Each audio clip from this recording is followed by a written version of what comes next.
नमस्कार, मैं हूं हरिशंकर व्यास। सेंट्रल हॉल में आपका स्वागत है। कल गणतंत्र दिवस है। इस मौके पर पूर्व संध्या में चर्चा का विषय देश की सुरक्षा का बनता है। पठानकोट पर आतंकी हमले के बाद सुरक्षा बंदोबस्तों की समीक्षाएं हुई है। आलोचनाओं के चलते केंद्र सरकार के सुरक्षा प्रतिष्ठान ने अलग अलग स्तर पर सोच विचार किया है। रक्षा मंत्री मनोहर पर्रिकर के बयान आए।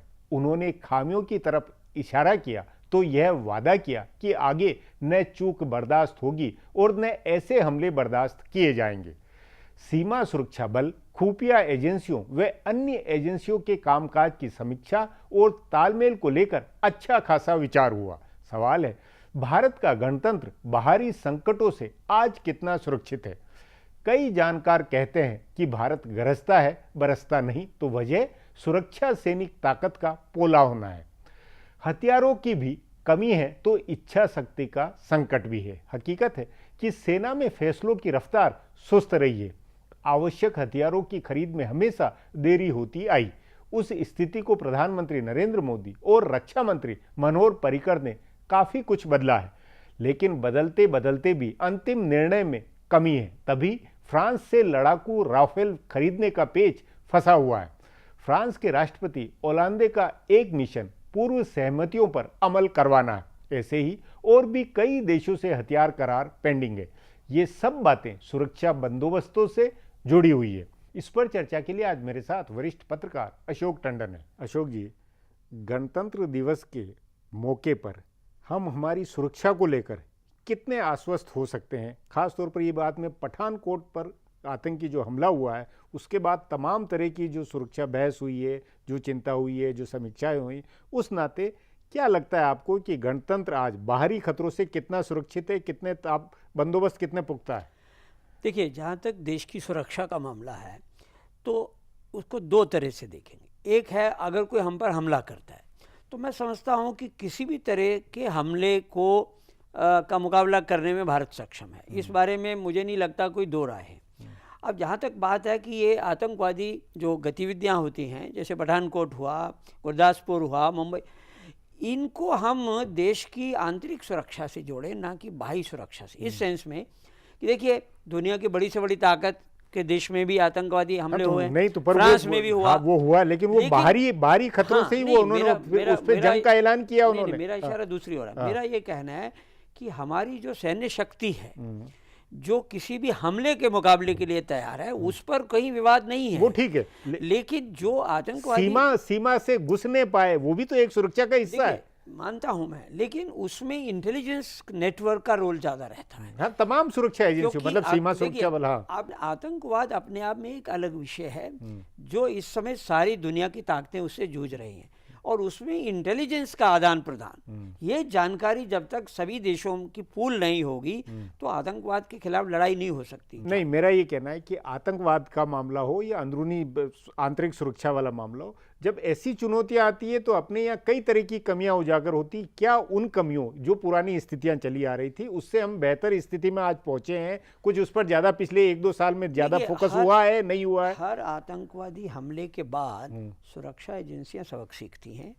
और नहीं, लेकिन अपने यहाँ ये सिलसिला लगातार जारी है। अमेरिका में 9/11 के बाद कभी हमला होने की बहुत कम है, तो हमारे यहाँ ये सिलसिला लगातार चल रहा है। तो कमियों की तरफ ज्यादा ध्यान। उनके यहाँ पर जो भी हमलावर थे या जो फ्रांस में भी हैं, वो आतंकवादी संगठन है। हमारी समस्या क्या है कि हमारे यहाँ जो आतंकवाद है वो हमारे पड़ोस में पनप रहा है। तो हम पड़ोसी को अगर सीधे लड़ाई में, क्योंकि हम उनको हराते आ रहे हैं, वो भी देख रहे हैं, और उसके बाद वहाँ की मिलिट्री की एक समस्या है कि वो अभी तक 1971 की हार बर्दाश्त नहीं कर पाए। तो उनको लगता है कि भारत से सीधे सीधे युद्ध में तो हम जीत नहीं सकते, तो हम इस तरह से आतंकवादी हमले करके, कुछ करके अगर भारत को परेशान कर सकते हैं तो उसमें वहाँ का एस्टेब्लिशमेंट शामिल है। देखिए, अमेरिका या फ्रांस के पीछे हमलावर में कोई स्टेट शामिल नहीं है। नहीं तो पर वही यहाँ पर स्टेट स्पॉन्सर टेररिज्म हो रहा है हमारे पड़ोस से। तो आपने कहा कि एक दूसरे देश से प्रेरित है तमाम बातें। तो इस मौके पिछले एक साल क्या हम आज इस स्थिति में है कि वो डरे, वो चिंता में हो कि नहीं ऐसा नहीं हो? ये हम खौफ पैदा कर पाए या नहीं पाए? असली मुद्दा ये है कि भाई जो भी आपने जितने दुश्मन है इस सुरक्षा के, वो खोप में आते हैं या नहीं, हमसे डरते हैं या नहीं, ये हमारी परवाह नहीं करते। ये बुनियादी सैन्य ताकत का वो है कसौटी। मैंने जैसे पहले कहा कि अगर सैन्य शक्ति का परीक्षण होना है तो आमने सामने की लड़ाई नहीं, में, वो ठीक है, लेकिन वो नहीं कर पा वो अलग। अब देखिए, छुप कर पीठ से पीछे कोई अगर वार करता वो है, एक संगठन हो जाए वो ठीक है, लेकिन अगर कोई देश से प्रेरित है तो देखिए उसको चिंता में डालना, ये सबसे बड़ी हमारी वो होनी चाहिए परीक्षा। उसके लिए सबसे अच्छा और उपाय ये है कि आप एक अंतर्राष्ट्रीय जनमत तैयार करें उसके खिलाफ। अगर सब देश ये देखिए, ओबामा ने अभी क्या कहा अपनी स्पीच में कि Pakistan is going to be a safe haven for terrorist organisation. ठीक बात, वो दुनिया में है ऐसा। हाँ, देखिए, दुनिया अपनी तरह से कमर कस रही, लेकिन हमारे गणतंत्र दिवस पे हमें ये विचार करना कि हम कितने चाक चौबंद हमारे बंदोबस्त हुए, हम कितना खोप पैदा कर पाए। हमें पहली बात तो अपनी चौकसी बरकरार रखनी पड़ेगी, बढ़ानी पड़ेगी। और इस प्रकार के हमलों, मेरा ये मानना है कि देखिए, हम इन चुनौतियों को स्वीकार कर रहे हैं।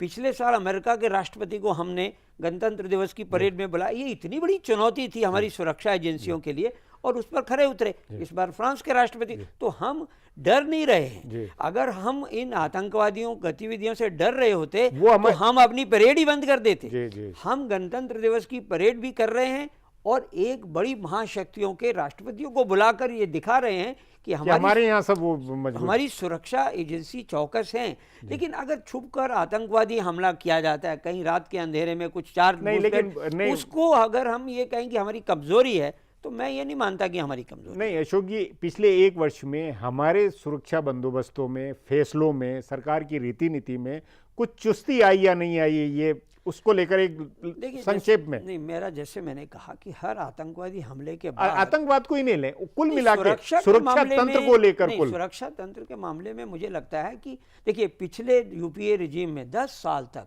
कोई भी हथियार नहीं खरीदे गए, और अब आने के बाद इस सरकार ने जो शुरू किया है और डिफेंस में हम इन्वेस्टमेंट मांग रहे हैं, पार्टनरशिप ला रहे हैं, तो मुझे लगता है कि डिफेंस प्रोक्योरमेंट में हमने हमारे देश ने बहुत अच्छे कदम उठाए हैं। हाँ। और इसका परिणाम भी होगा। तो लगता है कि सरकार गंभीर है और सुरक्षा में चूक ना हो, इसके लिए कोशिश तो पूरी जारी है। अशोक जी, बातचीत यहीं समाप्त करेंगे। प्रोग्राम में आने के लिए बहुत बहुत धन्यवाद। हमारा प्रोग्राम अब यहीं खत्म होता है।